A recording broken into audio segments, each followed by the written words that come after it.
¿Cómo calcular una planta de energía solar para la iluminación de tu casa? Hoy lo descubrirás. Así lo hacemos en la Escuela Solar Verde.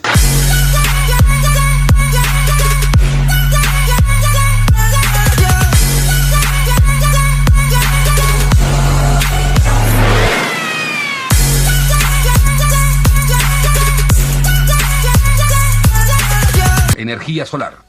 ¿Y esto realmente funciona? Ciertamente. Bueno, lo primero que hay que tener en cuenta es que estamos trabajando un sistema aislado.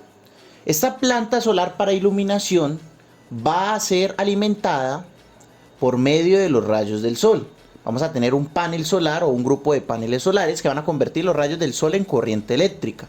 Esa corriente eléctrica es directa, va a servirnos para cargar una batería. Nosotros vamos a sacar la energía desde esa batería.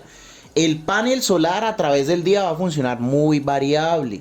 La constancia energética nosotros la vamos a sacar es por medio de la batería, para que lo tengamos muy en cuenta. El proceso de carga de la batería lo vamos a controlar con un controlador de carga. Y la batería va a tener corriente directa. Normalmente nuestros bombillos tradicionales LED tienen corriente alterna. Entonces vamos a necesitar un inversor que transforme esa corriente directa en corriente alterna para poner a funcionar nuestros bombillos. Posteriormente vamos a hacer un cálculo de consumo. Entonces, si es un sistema para iluminación, la recomendación inicial es que sean bombillos LED de bajo consumo. En la parte interna de la casa vamos a tener 6 bombillos, cada bombillo es de 10 vatios. Y por lo general dentro de la casa podríamos llegar a utilizar máximo 6 horas los bombillos que están en la parte interna de la casa, ¿ok? Pero en la parte externa tenemos 2 bombillos que los vamos a dejar encendidos toda la noche. Entonces serían 6 horas y 12 horas. Aquí hicimos una agrupación de los bombillos dependiendo de la cantidad de horas y la potencia.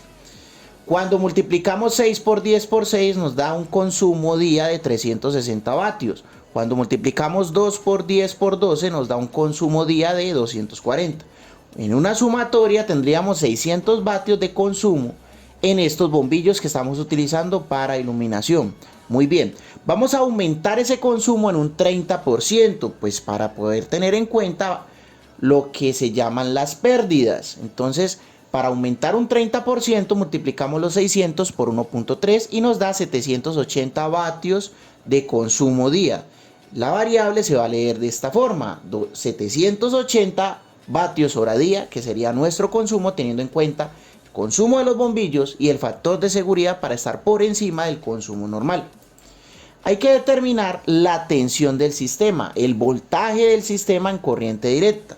Si nuestro consumo día es inferior a 1500 vatios día, pues podemos tener una tensión de 12 voltios. Ya si tenemos inferior a 4000 se recomienda 24 voltios. Ya si es superior a 4000, 48 voltios. Y si ya el consumo es mucho más grande, pues ya debemos asesorarnos por un experto o por medio de nosotros. Entonces, en la descripción de este video están mis datos para que me puedan contactar. Recuerden que estamos dando nuestro curso de energía solar y ustedes, por hacer parte de esta familia, estar suscrito a este canal, tienen una beca del 80%. Bien, vamos a calcular nuestro banco de paneles. Lo primero que debemos tener en cuenta es el lugar del mundo donde estamos, para averiguar el concepto que se llama hora solar mínima. La hora solar mínima en Colombia es 4 horas. Lo podemos investigar en internet, o acá arriba les voy a dejar un video en donde en mi canal de YouTube les explico cómo determinar la hora solar mínima de cualquier parte del mundo. ¿Ok? Bien. Entonces vamos a tomar el consumo día, que son 780 vatios, y lo vamos a dividir entre la hora solar mínima. Acá en Colombia son 4, entonces nos quedaría 195 vatios pico. ¿Por qué 195 vatios pico? Ese concepto de vatios pico es la potencia total que tenemos que tener en paneles. La potencia total que tenemos que tener en paneles. Si tenemos paneles de 100 vatios, porque este sistema es muy pequeño, pues básicamente son 2 paneles de 100 vatios para suplir 195 vatios pico que necesitamos en nuestro banco de paneles. Vamos a buscar un panel de 100 vatios. Vamos a buscar la ficha técnica de ese panel para conocer cuánto es la corriente en ISC. En este caso es 5.7 amperios. Y la tensión es en circuito abierto de 22 voltios y en BMP de 18.78 voltios. ¿Ok? Bien. Si quieren aprender a hacer circuitos de paneles solares, acá arriba les voy a dejar un enlace para que aprendan a conectar los paneles solares, que también está en nuestro espectacular canal de YouTube.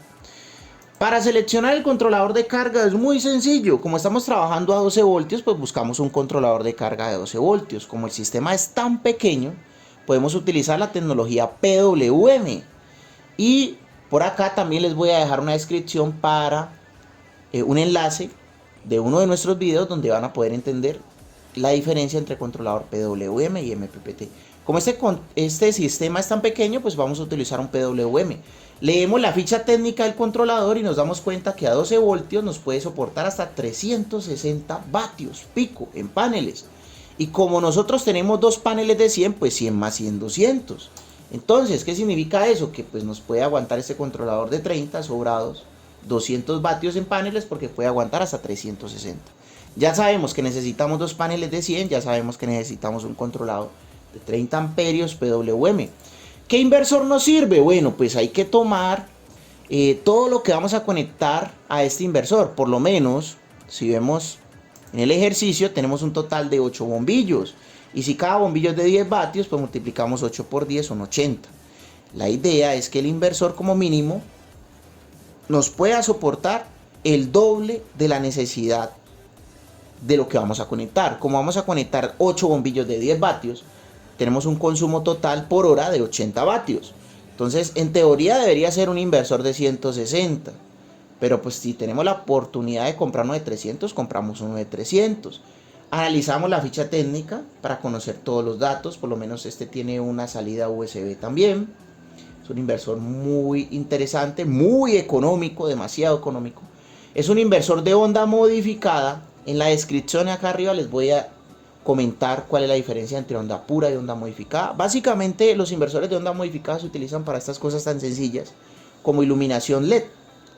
En iluminación LED el consumo es tan bajo que pues un inversor económico de onda modificada nos puede servir. ¿Ok? Bien. ¿Cómo calculamos el banco de baterías? También de una forma rápida y sencilla. Si nuestro consumo día es 780, y como estamos trabajando las baterías comunes de AGM o gel, en este caso vamos a trabajar gel. Una batería en gel se recomienda descargar máximo la mitad de la batería. O sea, si tenés 100 amperios en batería, se recomienda utilizar 50. Porque si utilizas el 100% de la batería te puede durar un año. Pero si estás descargando diariamente la mitad de la batería, esa batería te puede durar mucho más tiempo. ¿Ok? Bueno, muy bien. Entonces, nosotros vamos a multiplicar por 2 la necesidad, pues para que la batería sea el doble de lo que vamos a necesitar. Entonces necesitaríamos una batería que nos dé 1560 vatios día. Pero como vos vas a comprar una batería y la compras en corriente, entonces tenés que dividir la tensión de la batería 12 voltios por lo que necesitas, que son 1560. Entonces 1560 dividido entre 12 nos da 130 amperios. O sea que una batería de 150 amperios a 12 voltios nos va a servir para esta necesidad. Y este sería el diagrama de conexión. Vamos a colocar los dos paneles en paralelo porque es un circuitico a 12 voltios. Y es PWM la tecnología que vamos a utilizar en el controlador. Vamos a utilizar unas YSMC4 que básicamente pues entran dos cables y sale uno para hacer los paralelos. Entonces vamos a conectar positivo con positivo, una Y aquí, MC4. Negativo con negativo, una YMC4 aquí. Y vamos a utilizar cable número 10 AWG para conectar de los paneles al controlador. Vamos a necesitar aprender a conectar, a ponchar MC4s. Y acá en la descripción del video hay un video donde les enseño a ponchar MC4s con ponchador. Entonces el controlador de carga PWM va a tener un símbolo aquí de panel y va a decir positivo y negativo. Entonces vamos a conectar el positivo en positivo, negativo con negativo. Y el controlador de carga también tiene un icono de batería que dice positivo y negativo. Entonces vamos a conectar el positivo con positivo, negativo con negativo. Muy bien. Vamos a utilizar el mismo cable que estamos utilizando de la conexión de los paneles al controlador, cable AWG 10. Y si quieres aprender a calcular el cable, pues dale like a este video, a ver si en unos días, si recibimos suficiente apoyo, hacemos un video de cómo calcular los cables para un sistema de energía solar. Si quieres aprender a calcular las protecciones, en la descripción del video hay un video de cómo calcular las protecciones, porque es que este canal de YouTube es tan genial que estamos enseñando todo. Y además tú puedes participar de nuestro curso de energía solar. Nos puedes contactar en la descripción de este video. El cable que vamos a utilizar de la batería del inversor, pues puede ser el mismo cable que ya viene con el inversor. Y a la salida del inversor vamos a tener la fase y el neutro, donde vamos a hacer nuestro circuito de bombillos, poder alimentar esos bombillos con la energía que nos está brindando el sol. Entonces, muchas gracias por haber participado de este video. No olviden suscribirse, darle a la campanita que no están llegando las notificaciones, comentar, apoyar este canal para que crezcamos muy pronto y podamos seguir apoyándolos a ustedes en sus proyectos de energía solar. Muchas gracias.